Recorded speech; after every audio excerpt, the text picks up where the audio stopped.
On the back of a turtle carrying elephants carrying a flat world, there is a building. A building full of the most dangerous people on the disc.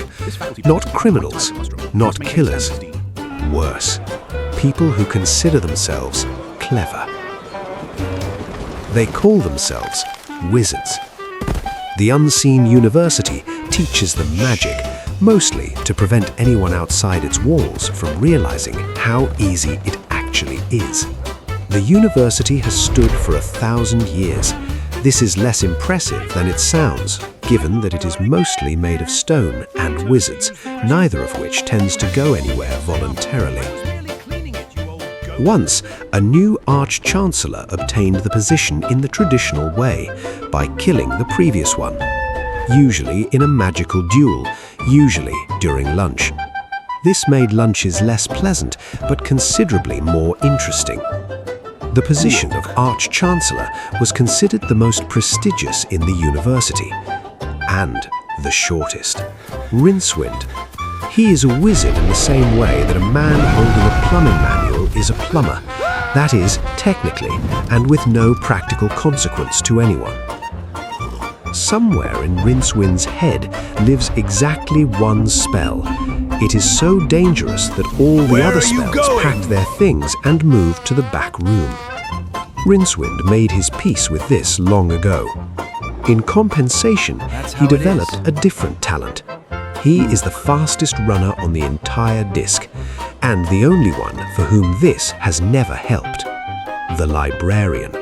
Once, Dr. Horace Warblehat, then a magical accident, and he became an orangutan.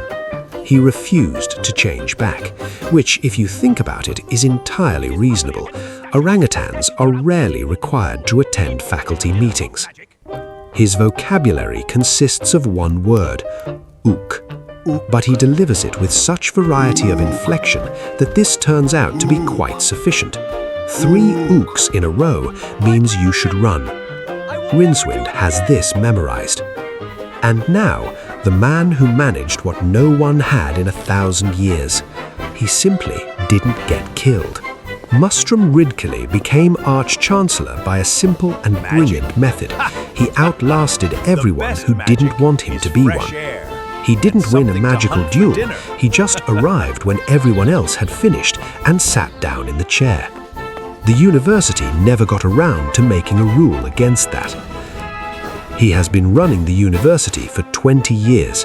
It is an absolute record. The previous one lasted 3 weeks. The Bursar, Dr. Dinwiddie, a brilliant mathematician whom reality drives to the edge of a nervous breakdown, so he takes dried frog pills. This is not a treatment, it is an arrangement between his brain and the external world that they will, for the time being, not meet. His colleagues stopped worrying long ago. A bursar who dances with numbers performs his duties better than a bursar who is aware of where he is. This probably says something, though it isn't entirely clear what. Ponder Stibbons, the only young wizard in the university, the only one who actually does any work. He built Hex, a computational device made of ant wheels, a mouse wheel, and a piece of cheese in place of a processor. That is not a metaphor, there is literally cheese in there. Without it, Hex declines to think. When Hex cannot answer a question, it prints the same message every time. Error, out of cheese. Ponder brings it more cheese. This is magical science on the disc in the 21st century. Behind the university is a yard. Ordinary universities keep old furniture there, forgotten bicycles. Here, spells that didn't go quite according to plan. Some things there are still breathing. Some things there are still deeply personally offended about how it all turned out.